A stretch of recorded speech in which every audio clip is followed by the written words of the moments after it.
June 30ಕ್ಕೆ ಆರಂಭಗೊಂಡಂತಹ SIR ಬಹುತೇಕ ಮುಕ್ತಾಯಗೊಂಡಿದೆ. ಸವಾಲುಗಳನ್ನ ಎದುರಿಸಿ ಕಡೆಯವರೆಗೂ SIR form 100% ಡಿಜಿಟಲೀಕರಣಗೊಂಡ ಬಗ್ಗೆ ಚುನಾವಣಾ ಆಯೋಗ ಮಾಹಿತಿಯನ್ನ ನೀಡಿದೆ. ಹಾಗಿದ್ರೆ ರಾಜ್ಯದಲ್ಲಿ ನಡೆದಂತಹ ಎಸ್ಐಆರ್ ಪ್ರಕ್ರಿಯೆ ಹೇಗಿತ್ತು ಅನ್ನೋದರ ಕಂಪ್ಲೀಟ್ ಚಿತ್ರಣ ಇಲ್ಲಿದೆ ನೋಡಿ.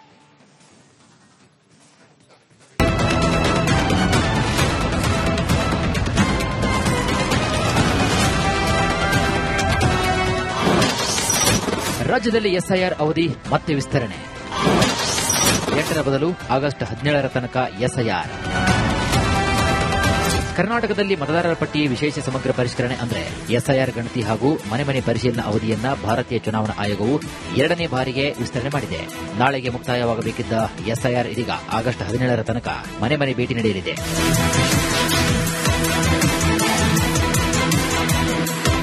ಹೊಸ ವೇಳಾಪಟ್ಟಿಯಂತೆ ಆಗಸ್ಟ್ 24ಕ್ಕೆ ಮೊದಲ ಕರಡು ಪಟ್ಟಿ ಪ್ರಕಟವಾಗಲಿದ್ದು, ಆಗಸ್ಟ್ 24ರಿಂದ ಸೆಪ್ಟೆಂಬರ್ 23ರವರೆಗೆ ಆಕ್ಷೇಪಣೆಗೆ ಅವಕಾಶ ಇದೆ ಹಾಗೂ ಅಕ್ಟೋಬರ್ 27ಕ್ಕೆ ಅಂತಿಮ ಮತದಾರರ ಪಟ್ಟಿ ಪ್ರಕಟವಾಗಲಿದೆ.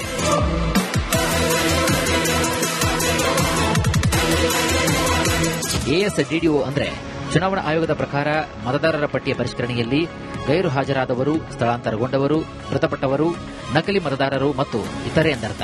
ಇದರಲ್ಲಿ 1,09,83,901 ಪತ್ತೆಯಾಗಿದ್ದು, ಈ ಪೈಕಿ 66,14,954 ಮತದಾರರು ಶಾಶ್ವತವಾಗಿ ಸ್ಥಳಾಂತರಗೊಂಡಿದ್ದಾರೆ.